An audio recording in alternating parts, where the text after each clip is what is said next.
Je suis Joseph Trictot, je suis le président de l'Académie mondiale de technologie biomédicale, qui est une organisation non gouvernementale de droit européenne créée sous l'égide de l'UNESCO en 1997.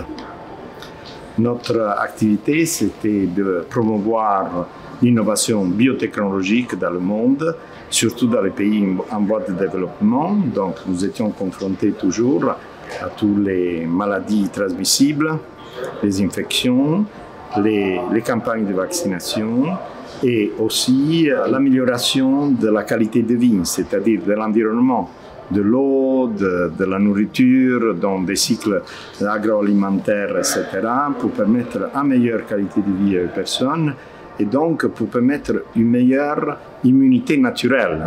Parce que l'être humain, il a une coévolution avec la nature depuis sa présence sur la planète. Donc, il a développé son système immunitaire, naturellement avec des victimes, mais il a renforcé un système immunitaire, donc un système immunitaire formidable, sur lequel, si ce système fonctionne bien, peut affronter n'importe quel danger qui vient de la nature. Actuellement, le problème se pose sur le danger qui ne vient pas de la nature, mais vient par des virus, des bactéries, des germes qui sont produits avec la biologie synthétique dans les laboratoires. Donc ça, sont produits comme des armes biologiques. Obviamente, naturellement, dans des laboratoires qui ont des caractéristiques typiquement militaires, ou duales, c'est-à-dire qu'ils font la double fonction, et qui appliquent les techniques de gain of function, comme ils s'appellent, c'est-à-dire les techniques de modification du génome d'un virus ou d'une bactérie d'origine. À la fin, tu peux créer un virus qui est totalement artificiel, donc qui n'existe pas dans la nature et qui peut être très pathogène pour l'être humain. C'est la chose qui s'est passée à Wuhan, quand ils ont créé SARS-CoV-2 et toute une série de virus artificiels, chimériques recombinants, mais dans un laboratoire P4 qui était un laboratoire sous la responsabilité de l'OMS.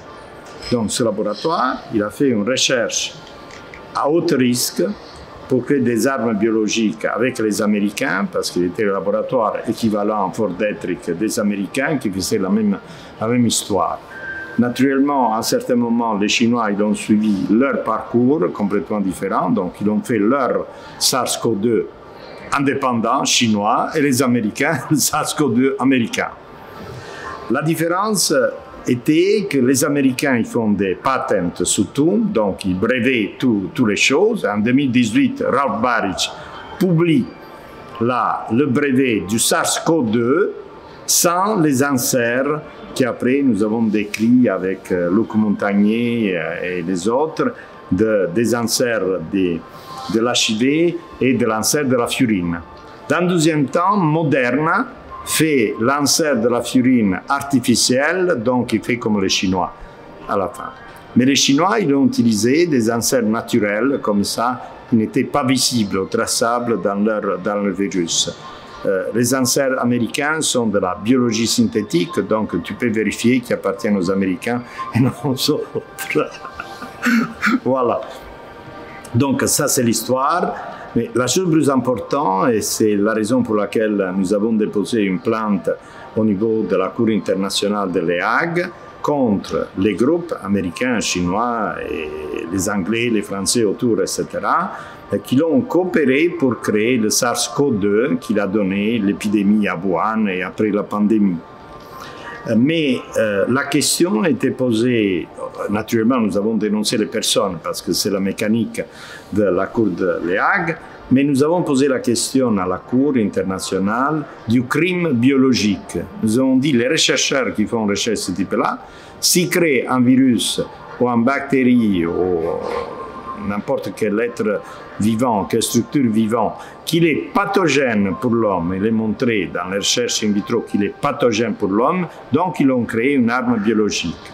Ils ont déjà fait un crime contre l'humanité, un biocrime, directement dans le laboratoire. Et comme Oppenheimer qui a créé la bombe atomique à l'époque, à Los Alamos, même s'il n'a pas jeté la bombe atomique lui-même, Mais je vais dire, la création d'une arme biologique est déjà un crime en soi-même.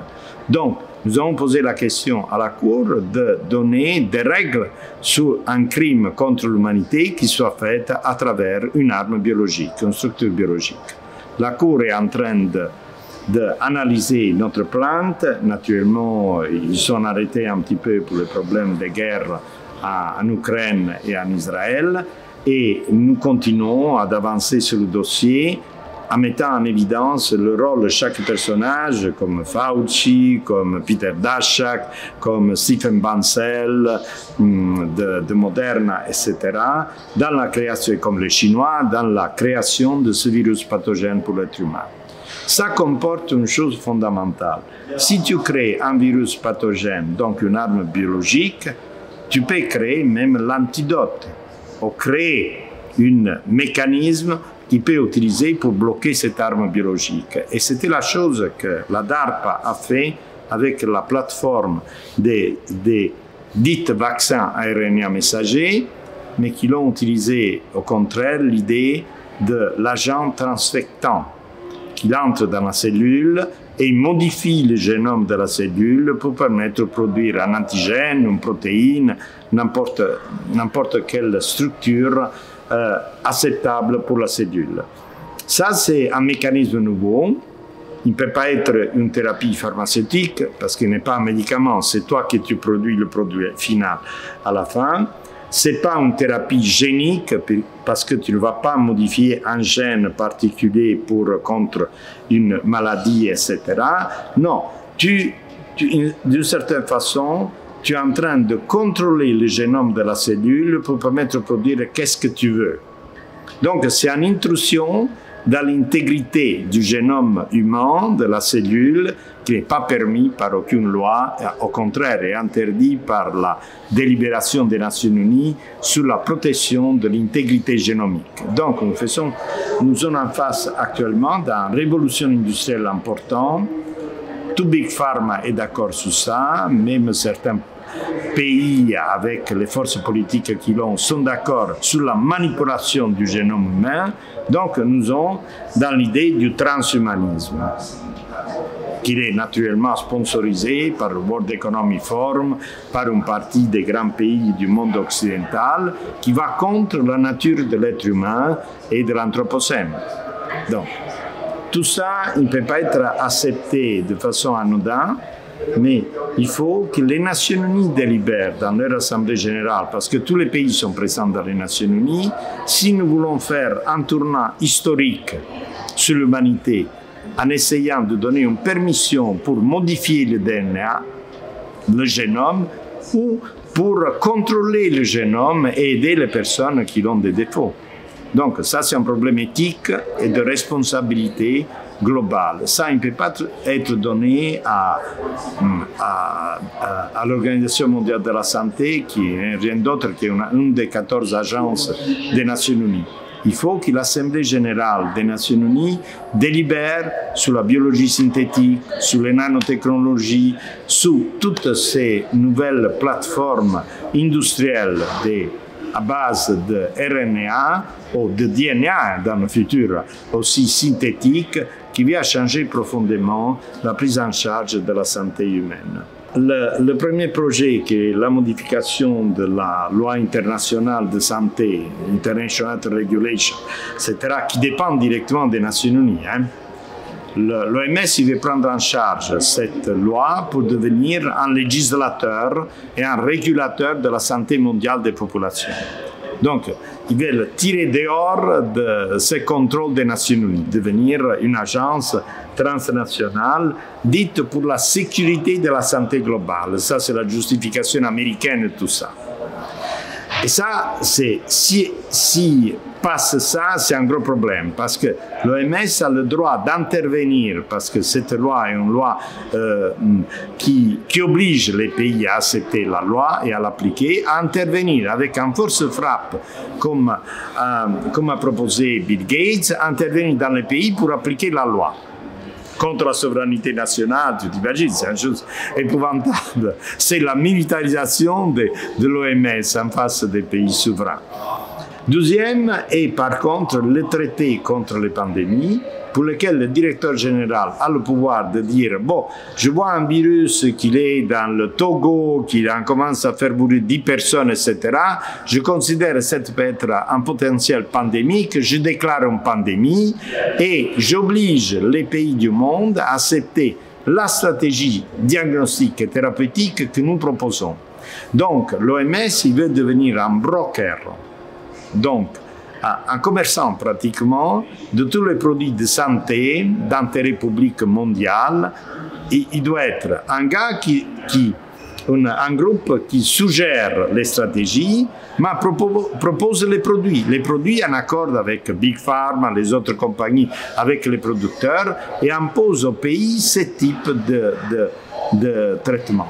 Donc, il le vend comme un commerçant. Donc, c'est un broker Ça, c'est la deuxième partie du traité. Donc, ça, c'est une chose totalement absurde parce qu'il va contre la souveraineté des pays, leur indépendance, leurs caractéristiques socio-culturelles, ils sont complètement différents. Tu ne peux pas comparer un pays occidental d'un pays en mode développement, low income, etc., où la pauvreté, déjà en soi-même, crée des problèmes d'immunodéficience, de l'eau est infecte, etc. Ce sont des problèmes complètement différents. Ça, il ne se peut pas faire de cette façon-là, avec un coup de main. C'est un coup d'État. C'est un coup d'État mondial qui veut le faire. J'espère beaucoup de pays, surtout, nous devons remercier les pays africains qui l'ont voté, 47 pays africains, ils ont dit non à ce traité pandémique, non à cette réforme de l'OMS. Et ce sont des pays dits de l'égalité, comme l'Inde, la Malaisie, l'Indonésie, qui l'ont dit non, cette réforme n'est pas équitable. C'est-à-dire, il ne respecte pas les raisons de tous les pays en voie de développement, les pays riches, etc. Au contraire, il augmente le gap entre les pays riches et les pays pauvres. Donc, nous espérons que ce traité ne soit pas accepté, ne soit pas régularisé, mais nous voulons que l'OMS retourne à l'intérieur des Nations Unies. C'est-à-dire, l'OMS est une agence des Nations Unies, il doit obéir aux Nations Unies directement, à l'Assemblée générale. Tous les pays sont présents aux Nations Unies, à l'Assemblée générale, et nous devons créer une commission pour la réforme de l'OMS à l'intérieur des Nations Unies, une commission internationale pour ça. Parce que l'OMS, comme fonctionne maintenant, elle ne fonctionne pas. Il a un niveau de corruption qui ne s'est jamais vu. Il a un directeur général de l'OMS qui était déjà accusé 2 fois pour crime contre l'humanité à la Cour internationale pénale de La Hague. Donc, il est impossible de maintenir un tel leadership et une telle confusion actuellement au niveau de l'OMS. L'OMS a besoin d'être refondée avec une leadership important, sérieuse, éthiquement acceptable. Alors, le risque est, déjà, beaucoup de pays du BRICS, ils ont dit que si se passe ce traité, eux, ils vont faire un OMS pour leur compte. Donc, il sera une fracture au niveau mondial. Tu t'imagines pour les vaccinations, si moi je suis en Europe et je décide d'aller en Chine ou en Inde, les Chinois ils vont dire, nous avons notre OMS et tu peux entrer si tu as fait notre vaccination faite par notre industrie, etc. Non, il sera le chaos sur le plan de la santé mondiale, avec une difficulté pour les personnes de coopérer au niveau international, sera une crise économique grave. Toute l'histoire du monde a confirmé, toutes les fois qu'il y était des épidémies, des pandémies, il était toujours des crises économiques importantes des pays, et après, il était la guerre. Donc, ça n'a aucun sens d'aller dans cette direction. Il faut que nous arrêtons avec la coopération de tous les pays, même s'ils sont dans des situations géopolitiques complètement différentes. Même actuellement, les États-Unis, l'Angleterre, etc., s'y rendent compte que l'application de ce traité, il va contre leur souveraineté et leur contrôle national des systèmes de santé. Donc, il y a une tendance aussi pour les pays développés à réévaluer tout ce système. Mais c'est perdu 2 ans de temps avec beaucoup d'argent, perdu beaucoup d'initiatives qui étaient sponsorisées par l'industrie privée, c'est ça le problème, par les fondations privées, par la fondation Bill Gates, etc. De l'argent, des ressources perdues pour l'humanité à la fin, pour faire un coup d'État mondial qui peut favoriser uniquement des plateformes financières, des cartels mondiaux de finances internationales indépendants et transversales. Ça n'est pas acceptable dans un concept de démocratie de chaque pays. Nous sommes pour la liberté des pays, la souveraineté des pays, nous sommes pour la liberté des personnes et la protection de la liberté des personnes. Ça, ce n'est pas acceptable.